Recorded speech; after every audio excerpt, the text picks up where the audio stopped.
This story is about a territory that formally does not exist on the political map, yet it is the one quietly rewriting the rules by which the rest of the world lives.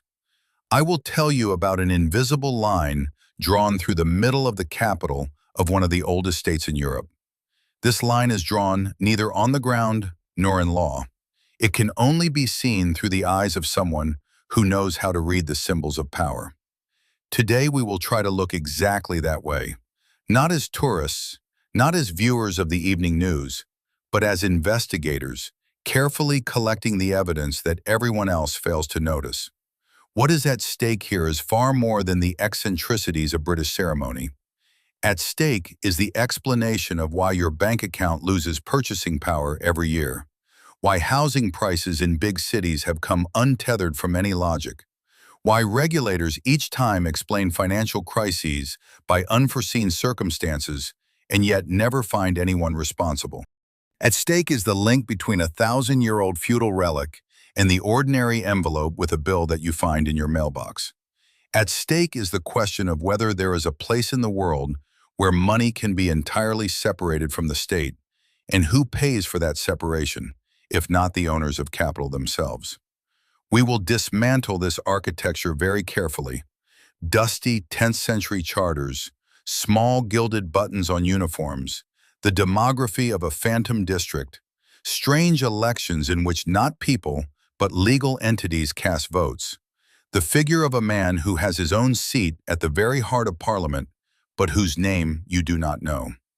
Each detail in isolation looks like a curiosity. Put together, they form a construction that has not merely outlived the empire, it has replaced it. And replaced it so cleanly that the world's best prosecutors run into a wall of impenetrable glass the moment they begin to follow the money. Now ask yourself honestly, if inside a modern democratic state, an enclave persists for centuries that is accountable neither to your elections, nor to your parliament, nor to your courts, whose territory is this in reality?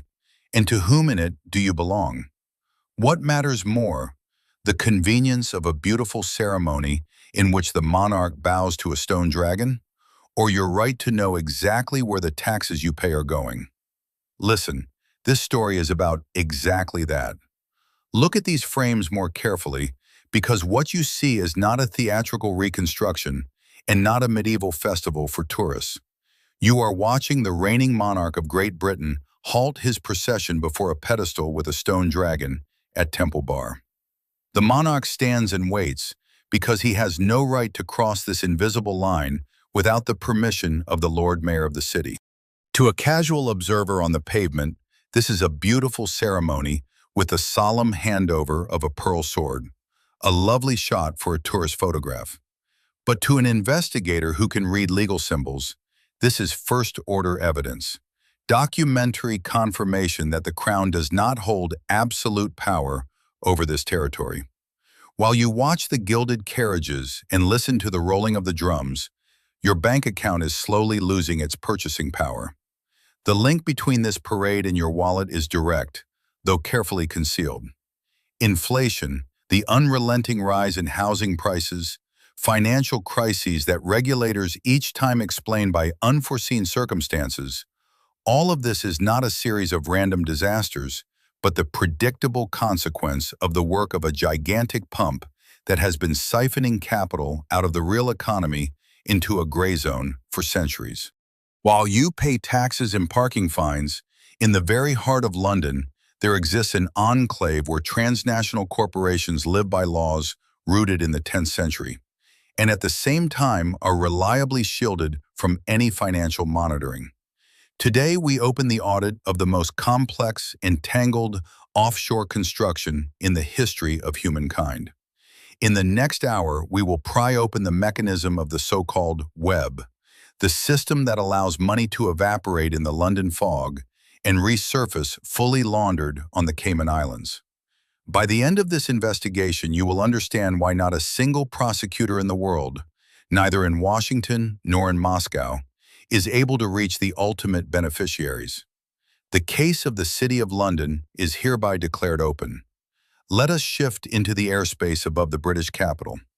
A night drone shot captures the whole megalopolis glowing with lights, but one sharp geometric outline instantly draws the eye. A square mile right in the center.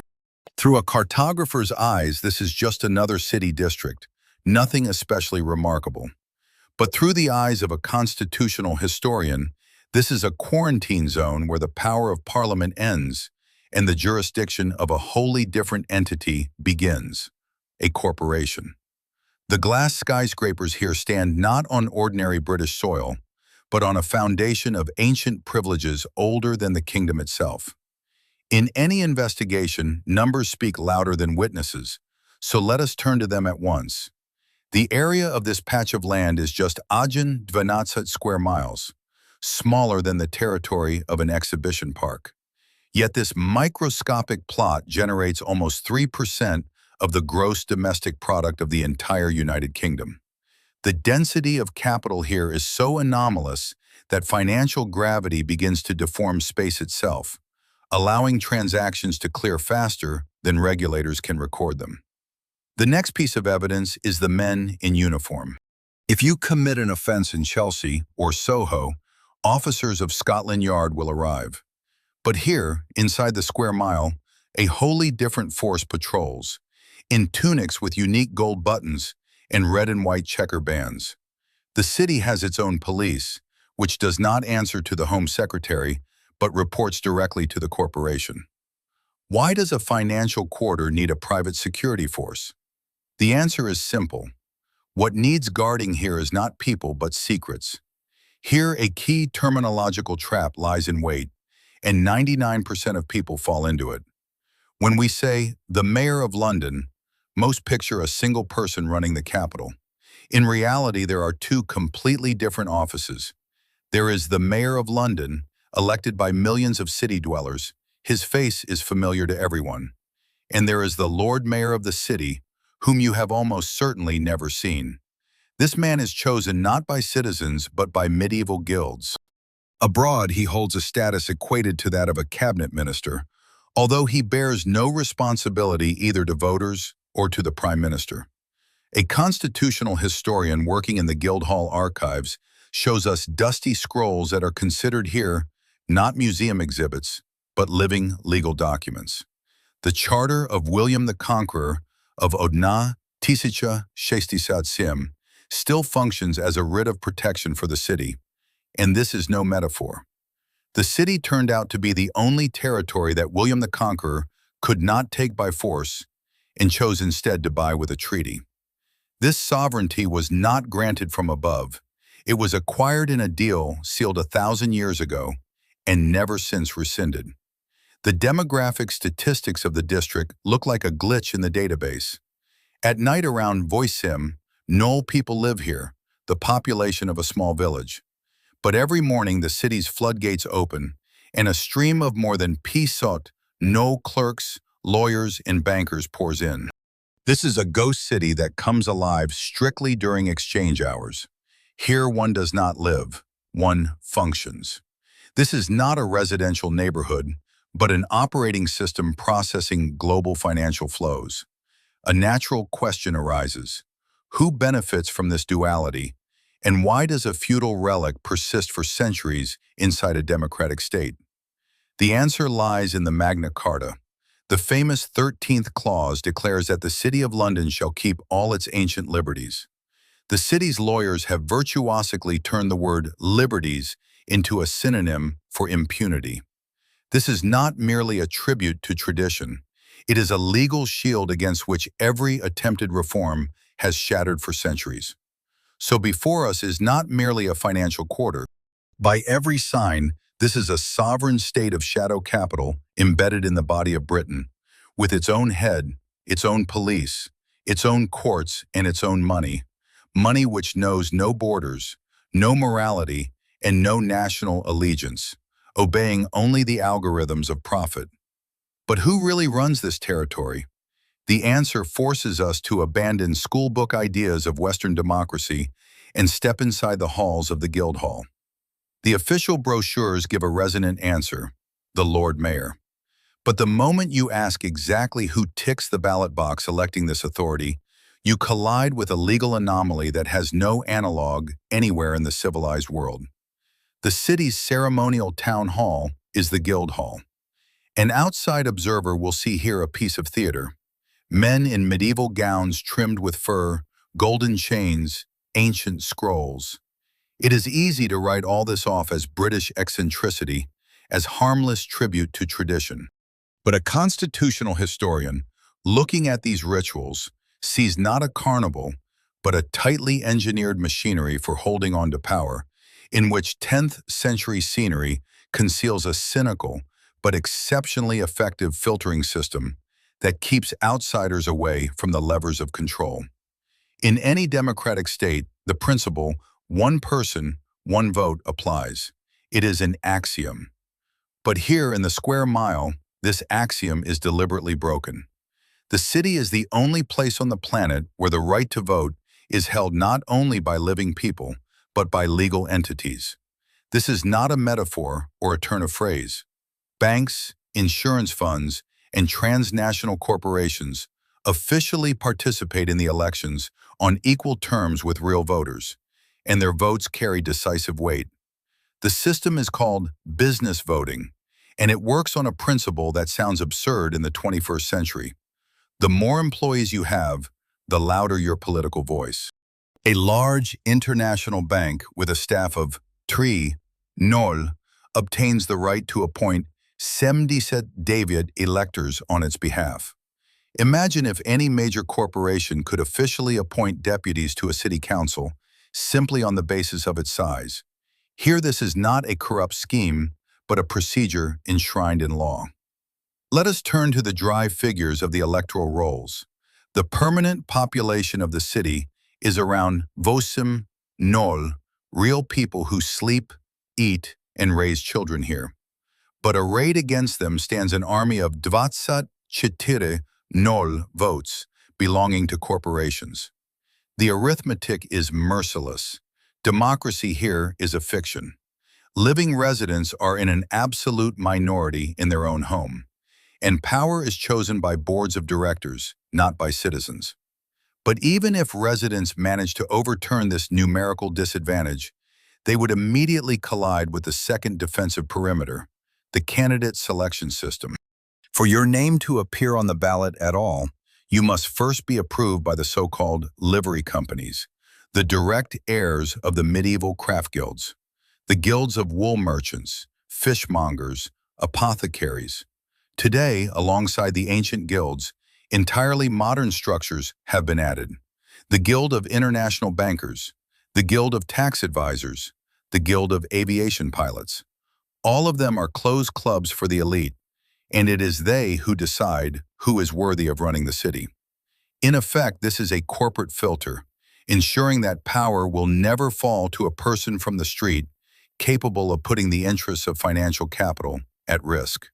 You have every right to ask, how is this possible at all in modern Britain? And why has Parliament not abolished these feudal hangovers? The answer lies in the events of 1835, when in the era of the Great Reforms, the government rebuilt the system of local government in every city in the country and made it democratic. In every city but one. The city's lobbyists turned out to be so influential that they secured a separate clause in the law, except for the corporation of the City of London. Nearly 200 years have passed since. The world has lived through 2 world wars, the collapse of empire, the appearance of the internet and the blockchain. But the corporation of the city has remained frozen in time. This is not a historical curiosity, but a deliberately preserved legal capsule. By keeping the system of government archaic, the elites preserve their independence from national law. For if you are not an ordinary municipality, then the ordinary rules of financial supervision apply to you only with very large reservations. What we have before us is the perfect realization of the principle of plutocracy, the power of wealth. The corporation of the city is accountable neither to the population of London nor to Britain as a whole. It is accountable only to the business that finances it. The banks elect the authority that writes the rules for the banks. a closed circuit in which the sole priority remains the protection of capital from taxes and regulation. It is a commercial enterprise carefully disguised as an organ of local self-government. Internal autonomy is only half the job. To function as a global offshore laundromat, the city has to influence the laws of Britain itself. And for that, the corporation has a special agent embedded in the very heart of British democracy. Let us leave the closed halls of the Guildhall and find ourselves where, it would seem, popular will reigns supreme, in the Palace of Westminster. The green benches of the House of Commons, the furious debates of elected MPs, the speaker on the dais in his wig. But if a constitutional historian shifts his gaze from the speaker's chair and looks at the entry just behind the parliamentarians' backs, he will notice a figure who simply does not belong in this picture. A man sits in the shadow on a special seat under the gallery, a place where, by protocol, no ordinary citizen has any right to set foot. This man was elected by no one. No constituency in Great Britain ever voted for him. His name rarely appears in the press, and his face is unknown to the wider public. Yet he holds a privilege that not even the Prime Minister possesses. He is the eyes and ears of financial capital, right in the heart of legislative power. While MPs argue over benefits and the pension age, this man silently makes notes in his pad, checking every word spoken for any threat to a single square mile. Allow me to introduce the Remembrancer, a man whose official title is the City Remembrancer. This is not a nickname from a spy novel, but a real official position. Established back in the Elizabethan era has long since passed. The empire has fallen, but the Remembrancer remains, a living relic whose function has not changed in 4.5 centuries. To remind the Crown and Parliament that the city has rights that cannot be infringed. For a constitutional historian, the presence of this man in the chamber is a legal absurdity, a glitch in the matrix of democracy. Imagine if an oil corporation or a major automaker had its own personal chair in the center of Parliament, from which its representative could monitor the passing of laws in real time. That would sound like a corrupt dystopia, but this is precisely how the everyday reality of British politics looks. The Remembrancer is the only lobbyist in the world whose access to the body of the legislature is anchored by constitutional custom. His power is not limited to passive observation. The Remembrancer's office has an annual budget of around £5 million and a staff of top-tier lawyers whose task is to read through every draft bill before it ever reaches the floor of the House of Commons. This practice is called pre-scrutiny. If the city's lawyer finds in the text a threat to offshore profits, the amendments are made behind the scenes, without any fuss. You may ask why we do not see transcripts of these negotiations. And here, perhaps, the most disturbing fact of the whole investigation comes into play. The activity of the Remembrancer's office is fully exempt from the operation of the Freedom of Information Act. It is an absolute black box. As a taxpayer, you maintain Parliament, but you have no legal right to know what exactly the banker's representative is negotiating with the Speaker of the House of Commons. The archives are sealed, the correspondence classified, the influence invisible. The results of this invisible work, however, are entirely tangible. An analysis of parliamentary debates reveals dozens of cases in which, from tough financial bills, the clauses touching on the interests of the city have unaccountably disappeared. Whether the regulation of bankers' bonuses or rules on the transparency of trusts, everywhere there are traces of surgical intervention. The corporation's lawyers successfully lobbied for special exemptions even in European Union legislation back when Britain was still a member. The mechanism here is unique. The city does not break laws, it edits them to suit itself. The Remembrancer acts like the immune system of a virus, detecting any legislative threat at an early stage and neutralizing it before it becomes law. Parliament may forbid anything at all except one thing, anything that damages the income of the square mile. So the city has its own territory, its own police, its own Lord Mayor, its own elections, and its own man in Parliament blocking any attempt at control. But why is this colossal machinery of protection needed, and what exactly is being guarded so zealously? The answer lies beyond London, for the city is only the command post. The operation itself unfolds on a global scale. The money that the Remembrancer stands watch over long ago left the basements of English banks and flowed along invisible channels into places that do not appear on the ordinary maps of investors. Look at the globe through the eyes of a financial forensic. In a dark server room, under the hum of cooling fans, monitors draw a completely different geography of the world. Not a political atlas, but a circuit diagram. A bright pulsing node in London, from which thousands of digital threads stretch into the Atlantic, into the Caribbean basin, into the English Channel. This is not a chaotic scattering of islands, but a strictly hierarchical structure that researchers call the Second British Empire. And that term is not a metaphor, but a historical fact of transformation. When in the middle of the 20th century, Britain was losing its colonies in Africa and Asia, the city's elites reached a sober conclusion. Holding territories is expensive and dangerous, but holding money is exceptionally profitable. The empire did not vanish, it mutated. It shed administrative responsibility for the populations of colonies, but retained financial control through a network of 14 overseas territories and 3 crown dependencies. This is the perfect trap. Legally, the islands are dependent on the crown, their governors are appointed from London, and their laws are confirmed by the Privy Council. But financially, they are absolutely sovereign. The inner ring of defense is the islands of Jersey, Guernsey, and Man. The outer radius is the Cayman Islands, the British Virgin Islands, Bermuda. It is precisely this duality that creates the perfect legal gray zone. Britain tells the world that it does not control the tax policy of these territories, but in reality, every cent passing through these offshores is steered from London offices. Professionals call this mechanism the look-through concept. Picture a deal.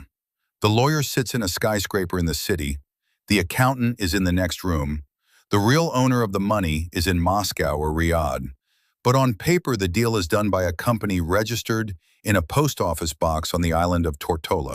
If there is a default or fraud is uncovered, investigators run into a dead end somewhere in the Caribbean. The London lawyer spreads his hands. He is merely an advisor, while responsibility rests with the nominee director on the island, who often does not even know what his own firm owns. It is a brilliant trick of dividing authority. In this scheme, the city does not merely sell financial services, it sells impunity. The contract is drawn under English law, ensuring reliability and predictability, but the assets themselves are placed where the tax on profit is zero. This allows corporations and oligarchs to enjoy all the benefits of a stable democracy without paying for its upkeep through taxes. You pay for the infrastructure they use, while their profits teleport to Bermuda. If you add up the indicators of Britain and all its overseas territories as a single ecosystem, the picture becomes striking. The United Kingdom becomes the largest tax haven in the world, outstripping both Switzerland and the United States. It is a gigantic vacuum cleaner, sucking liquidity out of national economies all over the planet. Consider a concrete example from the database of financial leaks. A transaction of peace-sought $1 million. The money leaves a developing country, passes through a correspondent bank in New York, is sent over to the London branch, and within fractions of a second, dissolves into a trust on the island of Jersey. To the outside observer, the money has disappeared. To the financial forensic, it has simply changed its legal aggregate state. It has become invisible to the tax service, but remains available to the owner through a credit card linked to an offshore account. The scale of this architecture defies imagination. The British Virgin Islands, with a population of around, hold more than registered active companies. More than 10 companies for every man, woman, and child. Obviously, these firms conduct no real activity there. They are simply folders of documents in the cabinet of a local administrator. But it is precisely these folders that own the factories, the yachts, and the elite real estate around the world. And the keys to that cabinet lie in London. The city functions as a sovereign extractive mechanism. It pulls resources out of one jurisdiction, runs them through its sluices, and hides them in another, leaving states only with social obligations and debts. The investigator who tries to untangle this knot quickly finds that he is fighting not individual criminals, but the very architecture of the world economy. Every attempt to tighten regulation in London only leads to capital sliding one step further along the web, to the Caymans or the Isle of Man. The system is flexible, adaptive, and, most disturbingly, protected by the sovereignty of the British Crown, which formally guarantees the security of these financial havens. The virtual billions whose route we have traced across the oceans cannot remain electronic signals in interbank records forever. Sooner or later, capital must touch the ground, and it returns to London, but no longer into a bank vault. It returns into the concrete, glass, and steel of the most fashionable neighborhoods. Here, in the very heart of Knightsbridge, the invisible financial flows harden and take on an entirely tangible form. Look at this residential complex, perhaps one of the most expensive addresses on the planet. At night, it resembles a black monolith. The windows are dark not because the residents are asleep, but because no one lives here. To a financial forensic, this silence at the center of a megalopolis rings louder than any police siren. In a capital choking with a housing crisis, where every square meter is a battlefield, elite apartments stand empty for years. Junk mail accumulates in the mailboxes, while in the lobbies, security guards watch over the emptiness. This is not a market failure, but proof that the market is working perfectly, performing its true hidden function. In the accounting books of global kleptocracy, this penthouse is listed not as a home, but as a safe haven asset, a store of value in the language of economists. In essence, it is a gold ingot cast in reinforced concrete.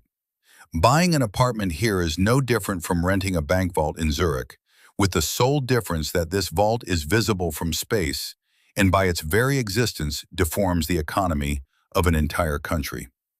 The scale of this colonization is staggering. According to land registry data, 87 no properties in England and Wales are owned by anonymous offshore companies, with 40% of them concentrated in London. We are talking about whole districts that legally belong to phantoms registered on the British Virgin Islands or the Isle of Man. The mechanism works elegantly. You do not buy a mansion in your own name. That would be amateurish, leaving traces. You acquire shares in a shell company that already has the target property on its balance sheet. Formally, the owner in the registry changes, but no stamp duty is paid, and your name never appears on any British document. It is precisely anonymity that is the main commodity the city sells, along with the square meters. According to Transparency International, since 2016, more than £6 billion of suspicious capital has been laundered through London real estate. Money of murky origin, potentially linked to corruption or organized crime, that is now reliably frozen in the elegant walls of Victorian mansions. Walk down the streets of Kensington or Chelsea on a weekday evening, and you will see rows of dark windows. This phenomenon has acquired the name Londongrad. The local community has been pushed out not by other residents, but by the vacuum of absent capital. This inflow of dark money acts like a virus infecting the body of the city. It artificially inflates prices, and the wave spreads from the center to the outskirts. When a corrupt official from another continent buys a mansion for £17 million simply as a stash, it raises the assessed value of all the land in the district.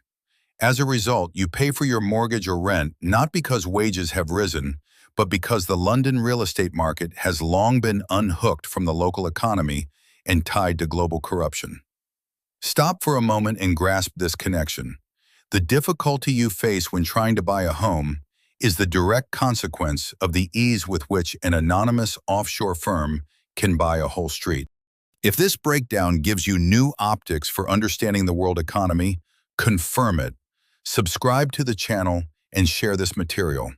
The more people understand the scheme, the harder it is for the scheme to stay in the shadow. We are continuing to pry open the system that works against you.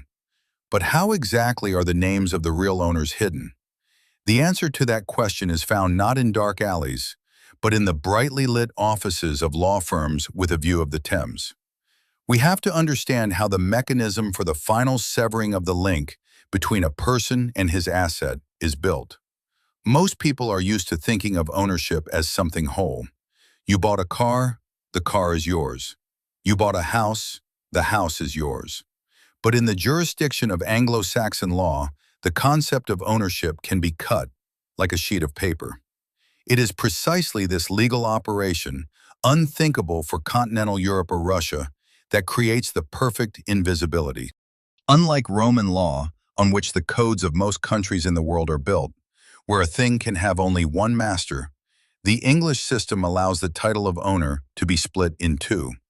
The concept is called the trust, and it produces legal schizophrenia in the literal sense of the word. On one side, there is the legal owner, whose name appears in the registry. On the other, the beneficial owner, who actually receives the benefit but, to the outside world, formally does not exist. The financial forensic sees in his diagram a triangle. In one corner is the settler, who hands over the asset. In another, the trustee, usually a respectable law firm in the city. In the third, the beneficiary. The magic lies in the fact that, the moment the asset is handed into the trust, the link between the settler and the property is legally broken. From that moment on, the lawyer formally owns the mansion. If the prosecutor asks whether this palace belongs to the oligarch, the lawyer can, hand on heart, honestly say, no, and that will be the plain truth, not a trick. For the investigator, this means a dead end. He sees the transaction, he sees the house, but between them stands a wall of impenetrable glass. In the public registries, there is no name of the real master, because technically he has no rights of ownership. He has only an interest in a trust. This allows one to own billions in assets while remaining destitute on paper. You can live in a palace, ride in a limousine, send your children to Eton, and formally count only as a guest of the trustee, kindly invited to stay. The trust, however, is only half of the defensive perimeter. To fully understand why London became a magnet for global capital, one has to disassemble the second element, the non-dom status, that is, the status of a person without domicile. This is a unique tax privilege, turning Britain into a tax paradise for foreigners living here permanently. The essence of this status sounds like a paradox. You may live in London for decades, run a business here, send your children to Eton, but for the tax service, your permanent place of being, your spiritual home, is officially located somewhere else, for example, in Bermuda or Saudi Arabia. This allows you legally not to pay taxes into the British Treasury on income earned abroad, provided that you do not bring this money directly into the country. The rule was introduced about 200 years ago in the era of empire to protect the income of the colonial aristocracy from the plantations of Jamaica or India. The logic was simple. The gentleman risks his life in the colonies, therefore his overseas income should not be taxed at home. Today, in place of the colonial planters, we find global billionaires, oil magnates, and technology entrepreneurs. The principle has remained the same. Profit is extracted from across the world, settles in the offshores, and the owner enjoys the safety of London for free. The scale of the use of this loophole is staggering. This is not a fringe scheme for crooks, but a privilege of the very top tier. In 2022, a scandal broke that perfectly illustrates the hypocrisy of the system. It became known that the spouse of the then-serving Chancellor of the Exchequer, the man personally responsible for collecting the taxes of the entire country, herself made use of non-dom status. Living on Downing Street, she saved millions of pounds in taxes because her domicile was officially listed in India. The constitutional historian and the financial forensic agree in their assessment. This is not an exception, but the rule. Laws are written in such a way that black doors for the ultra-rich are built into them. An ordinary British citizen pays tax on his entire worldwide income, while the holder of non-dom status pays a fixed annual fee, derisory in comparison with real income, and receives full immunity. This creates two castes of residents, those who maintain the state and those who use it. The combination of trust and non-dom status creates the perfect storm. The trust hides ownership, ensuring anonymity. The non-dom zeroes out taxes, ensuring profitability. Together, they turn the London city not merely into a financial center, but into a global laundromat with a state-issued certificate of quality. By the time money reaches the real estate market or the stock exchange, it already has an impeccable origin, confirmed by the signatures of the kingdom's best lawyers. The lawyers of the city do not break the law. They virtuosically use its architecture, built up over centuries for precisely these purposes. We now have almost all the pieces of the puzzle: a sovereign territory, a lobbyist in parliament, an offshore network, the legal mechanisms of trust. But where did the very mass of money, subject to no one, come from? The irony of history lies in the fact that this market, the market of money with no homeland, was created not by Western capitalists, but by communists from the East. The archive footage of the 10,000 penny sets preserved this remarkable irony in black and white grain. The world is divided by an iron curtain. Intelligence services hunt for secrets. Nuclear silos are put on combat alert. But on the financial radars, the constitutional historian sees an anomaly that does not fit the logic of the ideological confrontation. The Soviet Union, the sworn enemy of capitalism, begins to accumulate vast sums in the hardest currency of its adversary, American dollars. The Kremlin had a problem that may be called the dictator's paradox. The Soviets sold resources to the West and received payment in dollars. Keeping this money in American banks was fatally dangerous. At any moment, Washington could freeze the accounts, paralyzing Soviet foreign trade. A place had to be found where the dollar would remain a dollar, but the hand of American justice or the Federal Reserve System could not reach it. The solution was found here, in the city, in an unremarkable building of the Moscow Narodny Bank. Soviet financiers proposed a deal to London bankers that would forever change the architecture of world finance. Place dollar deposits in British banks on a single condition: that this money must never cross the border of the United States. Thus was born the concept that today rules the world economy, the eurodollar. The prefix euro here has nothing to do with the currency of the European Union, which did not even exist at the time. In the language of financiers, it meant ethereal, offshore. A eurodollar is an ordinary US dollar sitting in an account in a bank outside the United States. A legal phantom, the currency of one country inside the jurisdiction of another, subject to the laws of neither. The Bank of England, the chief regulator of Britain, looked at this scheme and, in essence, winked. The logic was at once cynical and impeccable. Since these transactions are conducted not in pounds sterling, they do not affect domestic British inflation, and that means they may go unregulated. The regulators simply turned away, letting the city become a gigantic offshore casino. American bankers quickly grasped the essence of the scheme: hold dollars in New York, observe the strict reserve requirements of the Fed, but move the same figures to the accounts of a London branch. No reserves, no taxes, no questions. Wall Street began to move assets en masse into the city in order to bypass its own laws. This triggered the greatest migration of capital in history. What began as a covert stash of the Soviet special services turned into a global standard. The square mile, which had been losing influence after the collapse of the British Empire, suddenly acquired a new role. It became the global dispatch room for money, without citizenship. Today, the eurodollar market is not just part of the financial system, it is the system itself. By the most modest estimates, its volume exceeds $1 trillion, a colossal mass of liquidity that is recorded on the balance sheet of no central bank in the world. This money exists only in interbank records, in the gray zone between jurisdictions, created half a century ago. The financial forensic sees in this a systemic risk threat.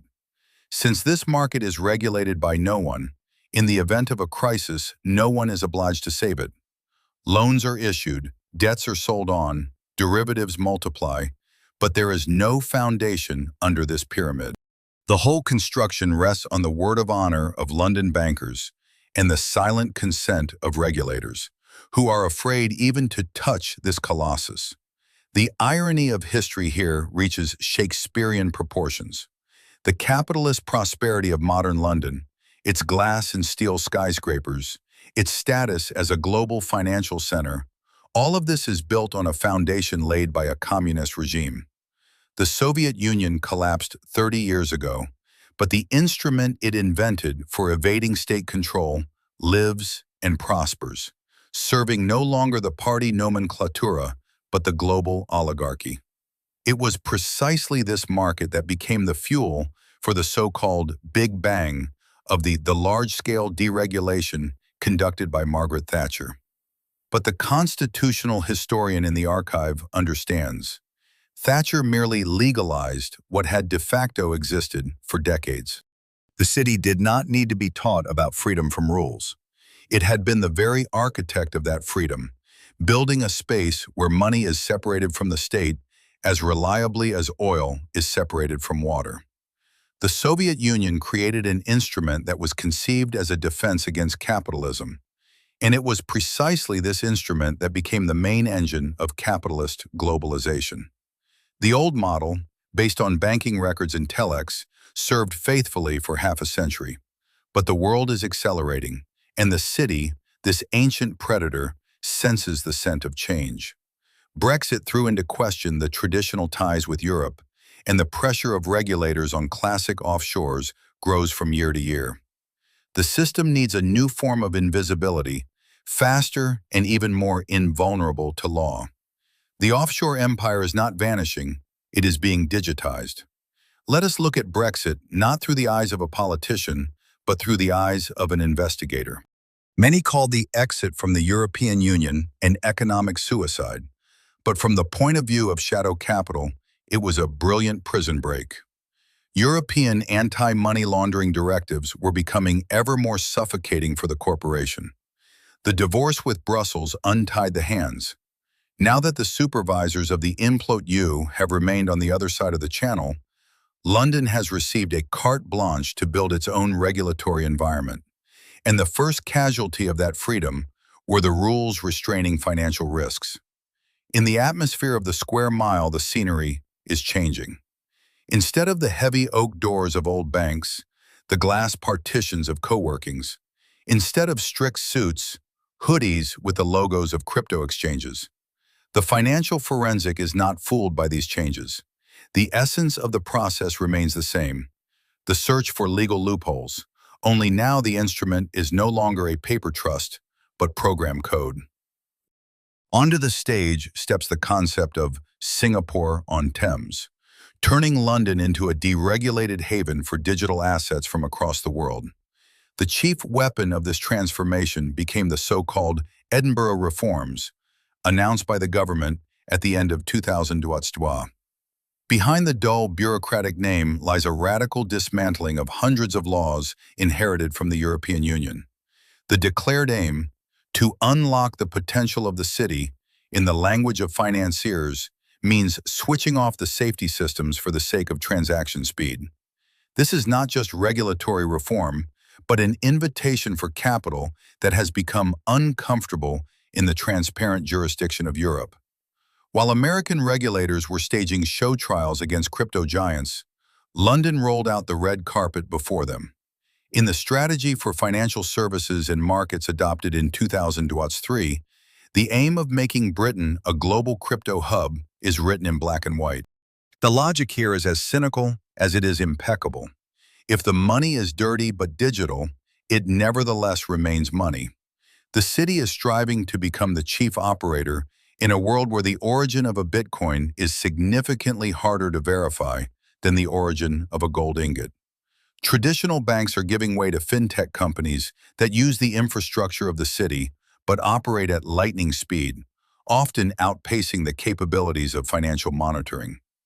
Billions move through smartphone apps, bypassing classic compliance checks. This is no longer shadow banking, but invisible banking. For the next generation offshore to work, it needs not only a technical, but also a legal foundation. In 2023, the High Court of London delivered a historic decision, recognizing cryptocurrency as property protected by English law. This is a turning point. Digital assets, which were previously considered ephemeral code, received the same legal armor as the mansions of Belgravia.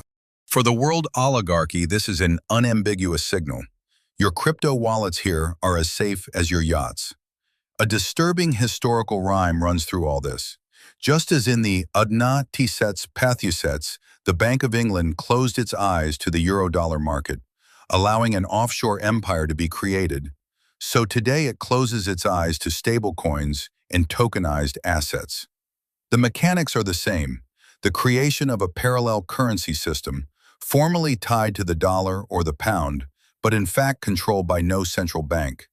A stablecoin is the new eurodollar, only moving at the speed of light and leaving no paper trail. The blockchain, conceived as an instrument of absolute transparency in the hands of the city's lawyers, turns into an instrument of anonymity. Through chains of mixers and decentralized exchanges, legally based in London, capital is cleansed of its history just as effectively as it used to be cleansed through the network of Caribbean offshores. The danger of this new architecture lies in its complete detachment from reality. If a classic banking crisis can be flooded with central bank liquidity, the collapse of algorithmic assets in the unregulated zone of the city can be stopped by no one. But this does not trouble the London lobbyists. Their task is to ensure the flow of commissions here and now. They are selling Britain's sovereignty piece by piece, exchanging it for the status of the world's chief arbiter in disputes over digital assets. The Second British Empire has not vanished. It has gone through an upgrade. Now its colonies are not islands in the ocean, but nodes in a distributed ledger.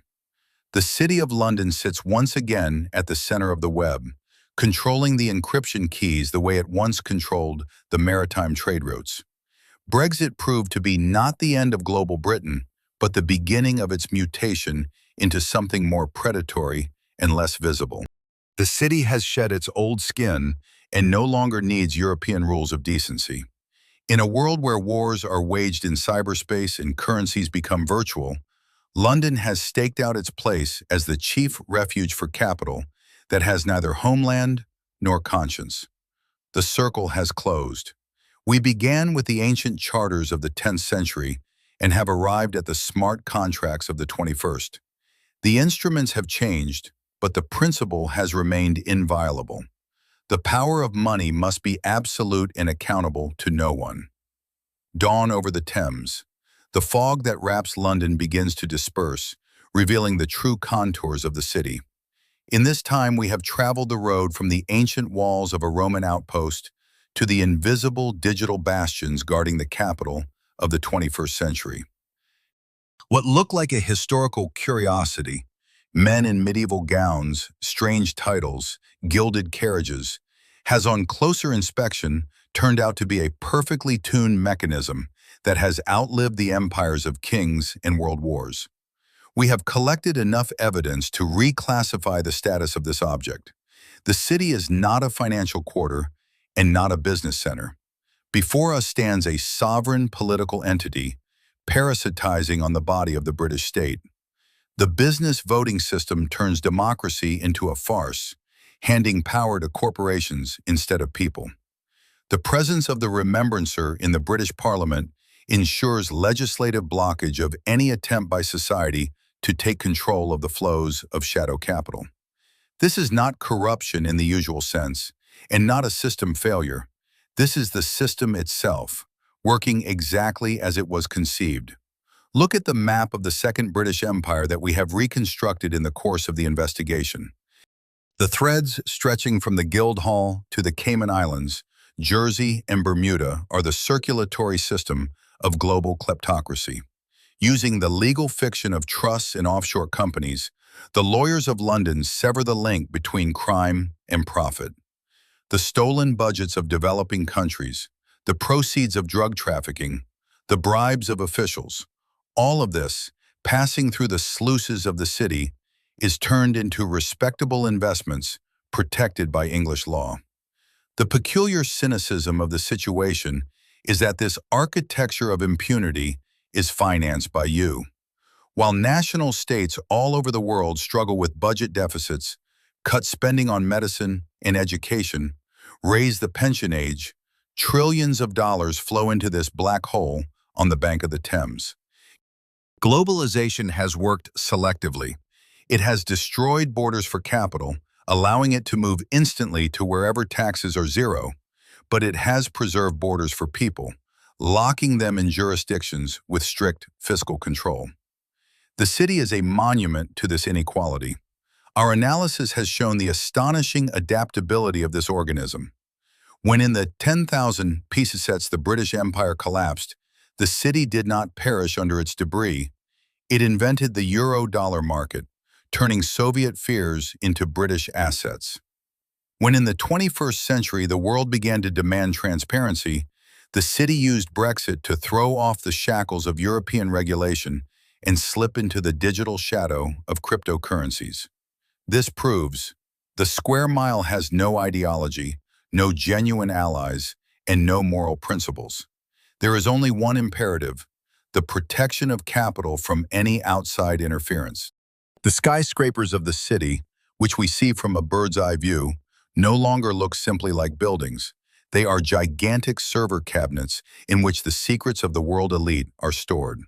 From up here, you cannot see the borders between districts. You cannot see the gold buttons of the police. You cannot hear the whisper of the lobbyists. But we now know that down there, in the very center of the web, the heart of the old dragon goes on beating. The city survived the Great Plague, the Great Fire, and the Luftwaffe bombings. It is confident it will survive us. But now, when you know the truth about exactly how this pump that siphons resources out of the real economy into the virtual world of offshores works, that confidence ceases to be absolute. Awareness of the scheme is the first step towards defending your own interests. The case is closed, but the history of resistance is only beginning. Please write in the comments how you found this investigation. It really matters to me to understand whether the construction of the case itself caught you, or whether it seemed too distant from your life. Do you think the British Parliament was right when, in the era of the Great Reforms, it left a separate entry except for the corporation of the City of London, and preserved this feudal capsule down to our own day? And one more thing, is it more comfortable for you to watch a horizontal video sequence or a vertical one for the phone?